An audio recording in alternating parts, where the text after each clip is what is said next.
श्री स्वामी समर्थ. स्वामी सेवेकऱ्यांनो, स्वामी महाराजांच्या कृपेने तुमच्या सगळ्या चांगल्या इच्छा पूर्ण हो हीच स्वामीचरणी प्रार्थना करते आणि आजच्या या व्हिडिओला सुरुवात करते.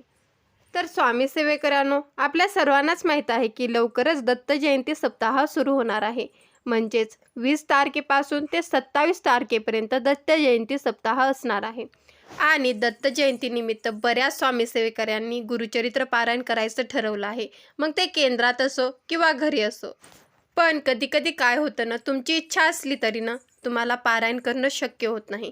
कारण काही ना काही अडचणी समोर येतच असतात. मग त्यांनी काय करावं? किंवा ज्यांना त्यांच्या तब्येतीनुसार गुरुचरित्र पारायण करणं शक्य होत नाही, कारण गुरुचरित्र पारायणाचे काही नियम असतात आणि गुरुचरित्र पारायण हे एका बैठकीतच वाचायचं असतं आणि त्यामुळे बऱ्याच स्वामी सेवेकऱ्यांना बसणं शक्य होत नाही. मग अशा सेवेकऱ्यांनी काय करावं? तशातच ज्या महिला सेवेकरी प्रेग्नेंट आहेत त्यांना देखील 8वा-9वा महिना असल्यामुळे पारायण करायला बसणं शक्य होत नाही. त्या सर्वांसाठीच मी एक ग्रंथ घेऊन आलेले आहे. त्या ग्रंथाविषयीची माहिती घेऊन आलेली आहे की या ग्रंथाचं पारायण जरी केलं ना तरी आपल्याला गुरुचरित्र पारायणाचं फळ मिळणार आहे. आणि आपल्याला गुरुचरित्र पारायणाचं फळ देणाऱ्या ग्रंथाचं नाव आहे संक्षिप्त गुरुचरित्र. संक्षिप्त गुरुचरित्र ग्रंथ हा गुरुचरित्र पारायणाचं फळ देणारा ग्रंथ आहे. हा ग्रंथ देखील अत्यंत पुण्यप्राप्ती करून देणारा ग्रंथ आहे आणि या ग्रंथाचा महिमा देखील सांगावा तेवढा कमीच आहे. असा प्रभावी ग्रंथ हा अतिशय सोपा आहे. गुरुचरित्र ग्रंथ हा एवढाच सोपा आहे. आणि हा संक्षिप्त गुरुचरित्र हा ग्रंथ टेंबे स्वामींनी लिहिलेला आहे आणि हा ग्रंथ देखील गुरुचरित्रा एवढाच पवित्र ग्रंथ आहे. पण सगळ्यात आधी गुरुचरित्र पारायण करायचं असं नाही. ज्यांना शक्य होतं ना त्यांनी आवर्जून केंद्रात किंवा घरी गुरुचरित्र पारायण करायचंच आहे. पण ज्यांना खरंच अडचण आहे, ज्यांना गुरुचरित्र पारायण करणं शक्यच होत नाही, कारण लग्नसराई आहे किंवा बऱ्याच महिला सेवेकऱ्यांची त्याच तारखेला मासिक पाळीची तारीखसुद्धा आहे किंवा ज्यांची तारीख दत्त जयंती सप्ताहाच्या सुरुवातीलाच आहे, म्हणजे दत्त जयंती सप्ताहामध्ये 1-2 दिवस जाणार आहेत, त्यांनी आवर्जून हा संक्षिप्त गुरुचरित्र ग्रंथ वाचावा. भलेही तुमचे 5 पारायण होऊ द्या, 2 होऊ द्या, 1 होऊ द्या किंवा दत्त जयंती दिवशी का होईना तुम्हाला आवर्जून या ग्रंथाचं पारायण करायचं आहे. आणि हा ग्रंथ अतिशय छोटा देखील आहे. आणि सगळ्यात महत्त्वाचं म्हणजे गुरुचरित्र पारायणाची जेवढी फलश्रुती आहे ना तेवढीच संक्षिप्त गुरुचरित्र या ग्रंथाची देखील आहे. पण आता हा ग्रंथ का वाचावा? कोणत्या अडचणीसाठी वाचावा? तुमच्या आयुष्यामध्ये असणाऱ्या अशक्य कोटीच्या अडचणीसाठी हा ग्रंथ आवर्जून वाचावा. मग तुमच्या आयुष्यातील अडचण नोकरी संबंधी असो, मूलबाळ होत नसेल किंवा लग्न जमत नसेल, मनासारखा जोडीदार मिळत नसेल, घरामध्ये सतत कोणी ना कोणी आजारी असेल किंवा आपल्या आयुष्यातलं आजारपणच जात नाही, घरामध्ये लक्ष्मी स्थिरच होत नाही. मी खूप कष्ट तर करतो पण माझ्या कष्टाचंच चीज होत नाही, म्हणजे मला माझ्या कष्टाचा मोबदला योग्य प्रमाणात मिळत नाही.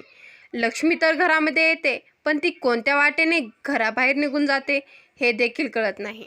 मुले हट्टीपणा करतात, ऐकत नाहीत, अभ्यासात लक्ष देत नाहीत किंवा करणी-बाधा केलेली आहे, सतत घरातील सदस्यांना नजरदोष होत आहे किंवा स्वतःचं हक्काचं घर होण्याची इच्छा आहे.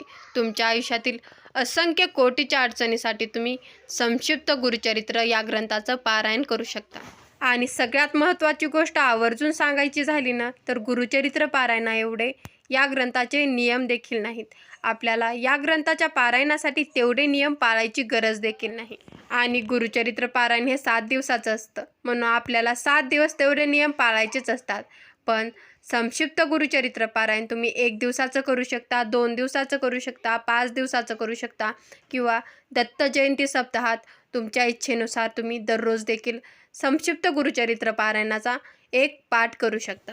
आणि या ग्रंथाच्या वाचनासाठी फक्त तुम्हाला 1 ते 1.5 तास लागणार आहे. आणि एवढा वेळ तर आपण आपल्या आयुष्यातील दुःख, संकटे, दरिद्रता दूर करण्यासाठी काढूच शकतो.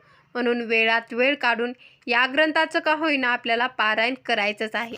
आणि ज्यांना संकल्पयुक्त हे पारायण करायचं आहे आपल्या कोणत्या चांगल्या इच्छेसाठी, ते आवर्जून या ग्रंथाचं संकल्पयुक्त पारायण करू शकतात की स्वामी महाराज, दत्त महाराज, मी 7 दिवस 7 पारायण करेन, संक्षिप्त गुरुचरित्राचे 7 पारायण करेन. आणि पारायणाला सुरुवात करायची आहे। तर सुरुवातीला तुम्हाला काय करायचं आहे, तर सगळ्यात आधी तुम्हाला एक माळ स्वामी समर्थ महाराजांचा मंत्र म्हणायचा आहे, नंतर स्वामी स्तवन म्हणायचं आहे आणि नंतर दत्त स्तोत्रम म्हणायचं आहे आणि एक माळ गायत्री मंत्र म्हणायचा आहे। ज्यांना हे सर्व करणं शक्य होत आहे ना, त्यांनी आवर्जून करायचं आहे। पण ज्यांना हे सर्व करणं शक्य होत नाही किंवा तेवढा वेळ नाही, त्यांनी फक्त दत्त स्तोत्रम म्हटलं तरी हरकत नाही।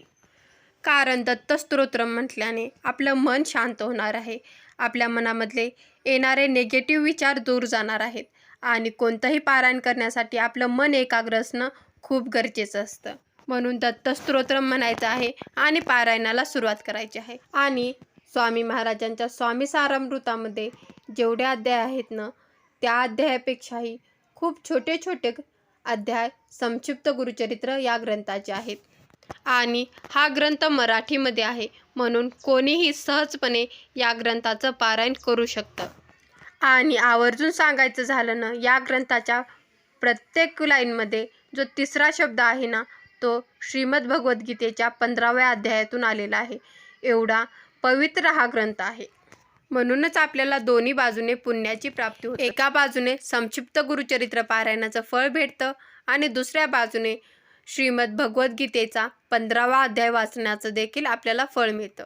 आणि या ग्रंथाचे अध्याय खूप छोटे छोटे देखील आहे आणि या ग्रंथामध्ये एकूण 51 अध्याय आहे आणि तुम्हाला हा पूर्ण ग्रंथ वाचायला फक्त 1.5 तास जाणार आहे। आणि ज्यांना वाचनाची स्पीड आहे त्यांच्याकडून तर फक्त 1 तासामध्ये हे पारायण होणार आहे। म्हणूनच तुम्ही तुमच्या इच्छेनुसार दिवसातून कितीही पारायण करू शकता। 1 करू शकता, 2 करू शकता, 3 करू शकता किंवा 4 देखील तुम्ही दिवसभरात पारायण करू शकतात, कारण या पारायणासाठी फक्त 1 तास लागणार आहे। म्हणूनच तुमची जर काही इच्छा असेल ना, तर तुम्ही हवे तेवढे पारायण दत्त जयंती सप्ताहात करू शकतात। फक्त महाराजांना सांगायचं आहे की महाराज, मी एवढे पारायण दत्त जयंती सप्ताहात करेल आणि प्रार्थना करायची आहे की महाराज, माझ्याकडून एवढे पारायण दत्त जयंती सप्ताहात करून घ्या। मग बघा महाराज तुमच्याकडून ही सेवा कशी करून घेतात। तर आता या ग्रंथाचे नियम काय आहेत, तर या ग्रंथाचे फार मोठे नियम नाहीत। जसं की गुरुचरित्र या ग्रंथाचे फार मोठे नियम असतात ना, तसे या ग्रंथाचे नियम नाहीत। पण अगदी थोडे नियम या ग्रंथाच्या पारायणाचे आहेत आणि ते आपल्याला आवर्जून पाळायचे आहेत। तुम्हाला हे पारायण एका बैठकीतच पूर्ण करायचं आहे। एका बैठकीत करणं शक्य झालं ना, तर आवर्जून एका बैठकीतच करायचं आहे। पण ज्यांना बसण्याचा त्रास आहे किंवा ज्यांना पाठीमध्ये दुखतं, ते 2 बैठकीतसुद्धा या ग्रंथाचं पारायण करू शकता किंवा ज्यांना बसता येत नाही ते सर्वजण खुर्चीवर बसून देखील हे पारायण करू शकतात। दुसरा नियम म्हणजे तुम्ही जेव्हा हे पारायण करणार असाल त्या दिवशी कडकडीत ब्रह्मचर्याचं पालन करायचं आहे। मग तुम्ही 1 दिवसाचं करो किंवा 7 दिवसाचं करो। 7 दिवस करणार असाल ना, तर तुम्हाला 7 दिवस ब्रह्मचर्याचं पालन करायचं आहे। त्याचबरोबर तुम्ही जेव्हा संक्षिप्त गुरुचरित्राचं पारायण करणार असाल त्या दिवशी परान्न वर्ज्य करायचं आहे। त्याचबरोबर आपल्याला कांदा लसूण देखील हे पारायण करताना खायचं नाही। आणि ज्या दिवशी तुम्ही पारायण करणार असाल ना, त्या दिवशीच तुम्हाला हे नियम पाळायचे आहेत।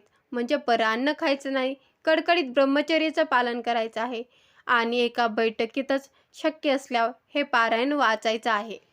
एवढे साधे आणि सोपे नियम या संक्षिप्त गुरुचरित्र पारायणाचे आहेत। म्हणून आवर्जून ज्यांना गुरुचरित्र पारायण करणं शक्य होत नाही त्यांनी मनातल्या चांगल्या इच्छा पूर्ण करून घेण्यासाठी किंवा फक्त आणि फक्त स्वामी महाराजांची, दत्त महाराजांची आपल्या हातून सेवा घडावी या इच्छेसाठी सुद्धा या पारायणाला सुरुवात करू शकता। व्हिडिओमधील ही छोटीशी माहिती आवडल्यास व्हिडिओला लाईक करा, चॅनलला सबस्क्राईब करा।